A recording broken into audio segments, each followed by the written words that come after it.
First ever factory outlet Mukinda Jewelries, KBHP, Somajiguda, Suchitra, Hanmakonda, Kottapet, Chandanagar, Khammam. నమస్తే రమగారు. నమస్తే జయ. రమగారు, మనకి దీపావళి తర్వాత కార్తీక మాసం మొదలు. కార్తీక మాసం అంతా కూడా విశేషంగా పూజలు చేసుకుంటూ ఉంటాం. ఈ మాసం యొక్క విశిష్టత ఏటా ఏటా వచ్చే కార్తీక మాసం, ఏటా ఏటా వచ్చే వినాయక చవితి చేసాం, పెద్దల రోజులు చూసాం, అమ్మవారిని 10 దినాలు సేవించాం, దీపావళి పండగ అవగొట్టాం. ఇక ఈ నెల రోజుల పర్వదినాలు పరమేశ్వరుడికి అంకితం చేస్తూ కార్తీక దామోదరుణ్ణి తలుచుకుంటూ కుదిరినంత దానము, స్నానము, దానము, ఉపవాసము, పురాణ శ్రవణము, దీపారాధన, ఇవి విశేషమైనవి. స్నానం, దానం, దీపం, దానం, ఉపవాసం, ఇవి ముఖ్యం. పురాణ శ్రవణం అవకాశం హాయి ఇప్పుడు సులువుగా ఉంది, ఇదివరకటి అంత కష్టం కాదు. అవునండి, అది అన్నిటికంటే సులువు పురాణ శ్రవణమే. అది బాగా కుదురుతుంది. ఏదైనా చెయ్యొచ్చు, అన్నీ చెయ్యొచ్చు, అన్ని రోజులు చేయొచ్చు. ఒక్కరోజు చేసినా చాలు, మానకుండా చేయాలి. ఓకే. కార్తీక పురాణం మొత్తం అంతా కూడా ఈ 30 రోజులు పాటించండి. పోని 4 సోమవారాలు, ఓ పౌర్ణమి, 2 ఏకాదశులు, 4, 1, 5, 2, 7, ఈ 7 రోజులైనా పాటించండి. పోని కనీసం 4 సోమవారాలు, పోని ఒక్క సోమవారం, పోని ఒక్కరోజు, ఏదైనా ఒక్కరోజు కార్తీక మాసంలో నువ్వు ఒక్కరోజు 4 బిల్వదళాలు తెచ్చి పరమేశ్వరుడి మీద పెట్టి ఒక చిన్న చెంబుడు నీళ్లు, లేదా 3 ఉద్దరణలతో 3 చెంచాల నీళ్లు స్వామివారి మీద వేసి అభిషేకం చేసి ఒక నమస్కారం చేసుకుంటే చాలు. సాధారణంగా మనకి చెప్తారు, అలంకార ప్రియో విష్ణు, అభిషేక ప్రియ శివ. విష్ణువుకి ఎంత అలంకారం చేసినా చేయించుకుంటాడు. నువ్వు ఇంకా పువ్వులు పెట్టు, ఇంకా అలంకరించు, ఇంకా సొమ్ములు పెట్టు, ఇంకా పట్టుపట్టలు కట్టు, ఎన్ని కట్టినా ఆయన ఇంకా చేయించుకుంటాడు. ఆయనకు అది ఇష్టం. పరమేశ్వరుడికి అభిషేకం చాలు. అభిషేక ప్రియుడు. ఈ అభిషేకంలో నువ్వు పంచామృతాలు చేస్తావా, కొబ్బరి నీళ్ళు చేస్తావా, ఫలరసాలు, ఎన్నో రకాల ఫలరసాలు చేస్తావా, ఏమీ లేదు. ఒట్టి నీళ్లు, గంగోదకం తెస్తే మరీ సంతోషం. లేదు, చెంబులో నీళ్లు, మంచినీళ్ళు, శుభ్రమైన జలంతో నమస్కారం చేసుకుని అభిషేకం చేసినా చాలు, సంతోషిస్తాడు. చాలంటే నువ్వు అన్నిటికీ శక్తి కలిగి ఉండి ఈ ఓటే చేస్తావు, చెంబు నీళ్ళు పోసి ఊరుకో, చాలే నీకు ఇది అనమని కాదు. నీకు ఏ అవకాశము లేకపోతే ఇంత చిన్న క్రియ అయినా భగవంతుడిని సంతోషపెట్టచ్చు. దాంతో ఏదైనా చేసుకోవచ్చు. ఈ తొలి రోజు నుంచి చివరి రోజు వరకు వాపీకూప తటాకాదుల్లో ద్రవ రూపంలో గంగా నది ఉంటుంది. ఓకే. అన్ని భూ సంబంధమైన జలాల్లోనూ, అంటే చెరువులు, దొరువులు, దిగుడు బావులు, మామూలు బావులు, ఈ కింద నుంచి నీరు వచ్చేందుకు ఉన్నాయి కదా మనకి బోర్వెల్స్, వాట్లల్లో పాటు నదులలో, సెలయేళ్లలో కూడా గంగ ద్రవ రూపంలో ఉంటుంది. ఈ మాసంలో ఏం చెప్తారంటే తైలే లక్ష్మి జలే గంగా అని. తైలంలో ఏమో లక్ష్మీదేవి ఉంటుంది, నీళ్లలో ఏమో గంగా నది ఉంటుంది. లక్ష్మి విష్ణు ప్రీతికి, గంగ శివప్రీతికి. శివప్రీతి కోసం స్నానం. మనం ఇంట్లోనే ఉన్నాం, ఎక్కడికి వెళ్ళలేము.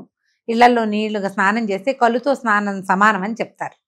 మనకు అవకాశం లేదు, నదులకి చెరువులకి వెళ్ళలేము, అపార్ట్మెంట్లలో ఉన్నాం, 14వ అంతస్తు, ఎక్కడి నుంచి మనకు డైరెక్ట్గా నీరు వచ్చేది లేదు, ఓవర్ హెడ్ ట్యాంకే దిక్కు.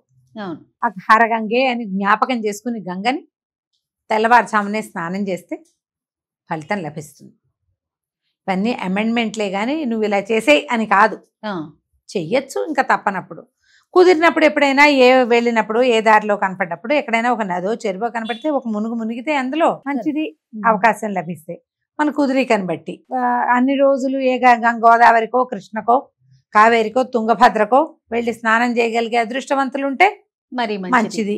మనకు అది లేదు, ఏదో నుయ్యుంది, పోనీ. ఏ అవకాశం లేతే హరగంగే, గంగే చేమినే చైవ గోదావరి సరస్వతి నర్మదే సింధు కావేరి జలేస్మిన్ సన్నిధిం కురు. ఈ నీళ్లలోనే ఈ అమ్మతల్లుడు, నదీమతల్లుడు అందరూ ఉన్నట్టుగా భావించి హరగంగే అని జ్ఞాపకం చేసుకుని పరమేశ్వరునికి సంబంధించింది గంగ, నీళ్లు పోసుకుంటే సరిపోతుంది. అయితే ఏంటంటే ఈ నెల రోజులు స్నానం విశేషం చేయ. కార్తీకంలో స్నాన విధి చాలా విశేషమైంది. తెల్లవారుజామున ఇందులో శిరస్నానం ముఖ్యం. ఓకే. శిరస్నానం అంటే మనం ఆ నదుల్లో ఎక్కడైనా మునిగేటప్పుడు శిరస్సు, ఆడవాళ్ళకు కూడా ఓకే. ఒక్కసారి వెళ్ళాం మనం నదికి, శిరస్నానం తల ముంచండి ఒక్కసారి చాలు. ఈ పురుషులకి తలస్నానము శిరస్నానము, స్త్రీలకి కంఠస్నానమే చెప్పబడింది. ఆడవాళ్ళు కూడా నెత్తి మీద నీళ్లు పోసుకోవాలని అనుకోవద్దు, నీళ్ళంతా కూడాను. పోసుకోక్కర్లేదు. పర్వదినాలలో తలకి పోసుకుంటే సరిపోతుంది. మామూలు రోజుల్లో చిటికెడు పసుపు రాసుకుని స్నానం చేయండి, మంచిది. తెల్లవారుజామునే స్నానం చేయటం. ఇంట్లో శివారాధన, శివారాధన మీకు ఏ అలవాటు ఉంటే అది, విష్ణువారాధన మీ ఆరాధన చేసుకోవటం, ఇంట్లో దీపారాధన చేసుకోవటం తప్పకుండా. దీపం తర్వాత దేవాలయ దర్శనం చాలా విశేషంగా చెప్తారు కార్తీకంలో. శివకేశవుల్లో ఎవరిని చూసినా మంచిది. విష్ణువాలయానికి కానీ శివాలయానికి కానీ వెళ్ళటం, శివాలయంలో సేవించుకోవటం, ఏదైనా సేవ చేయటం, లేదా ఒక దీపారాధన చేయటం. ఆలయాల్లో దీపారాధనలు చేసుకుంటాం కదా, ప్రదోషంలో సాయంకాలం పూట కనుక విష్ణువాలయంలో కానీ శివాలయంలో కానీ దీపం వెలిగిస్తే అఖండ ఐశ్వర్యం లభిస్తుందని చెప్తారు. దీంతో పాటు ఉపవాసాలు. ఈ ఉపవాసం ఎట్లా చేస్తాము? కార్తీక నక్తాలు అనే ఒక విధానం ఉంటుంది. నక్తాలు అంటే ఈ కార్తీక పురాణంలో ఒక 5-6 రకాలు చెప్తారు. పురాణం చెప్పినప్పుడు ఆ వివరం చెప్తా. సాధారణంగా అందరూ చేయగలిగేది ఏంటంటే, పగలు ఉపవాసం ఉండి సాయంకాలం భోజనం చేయొచ్చు నెలంతా మీకు శక్తి ఉంటే. పగలేదో అంత పలహారమో 2 పళ్ళు నోట్లో వేసుకుని అవి కూడా స్వామివారికి నివేదించి తీసుకుంటే ఇంకా మంచిది. సాయంత్రం చుక్కలు చూశాక భోజనం చేసేయచ్చు. ఇలా చేయొచ్చు ఒకటి. లేదా కేవలం పర్వదినాల్లో పగలు ఉపవాసము, రాత్రి భోజనం. ఏమున్నాయి పర్వదినాలు? 4 సోమవారాలు, ఒక పౌర్ణమి. ఈ 5 రోజులు పగలు ఉపవాసం, రాత్రి భోజనం. ఏకాదశిలో 2 పూటల మొత్తం రోజంతా ఉపవాసం ఉండి మర్నాడు ద్వాదశి నాడు పారణ చేయాలి, అది విధి. ఇంత మాత్రం ఉపవాసాలు చేయొచ్చు. మీ వీలు ఓపిక, ఎవరు చేయొచ్చు ఎవరు చేయకూడదు. గర్భవతులు కానీ, బాలింతలు కానీ, అనారోగ్యంతో ఉన్నవాళ్ళు కానీ, చిన్నపిల్లలు కానీ, వృద్ధులకి కానీ ఉపవాసాలు చెప్పబడలేదు. ఓపికమంతులు, ఆరోగ్యం సహకరించే వాళ్ళు, మందులు మాకులు వ్యవహారాలు ఏమీ లేని వాళ్ళు ఉపవాస దీక్షలోకి వెళ్ళొచ్చు. మిగిలిన వాళ్ళ ఉపవాసం అంతా భగవన్నామ స్మరణే ఉపవాసం. పిల్లలతోటి కూడా ఓం నమ శివాయని పంచాక్షరి మంత్రాన్ని చెప్పిస్తే మంచిది. ఏది కుదిరితే అది చేసుకోండి. అయితే ఇప్పుడు ఇందులో ఈ కార్తీకంలో ప్రత్యేకంగా దీపదానము చాలా ప్రత్యేకమైంది. దీపాన్ని వెలిగించిన దీపాన్ని ఎవరైనా బ్రాహ్మణోత్తముడికి దానం చేయటం, ఇంకా వేరే ఎవరికి కాదు, బ్రాహ్మణుడికి దానం చేయాలి. దానికి ఒక మంత్రం ఉంటుంది.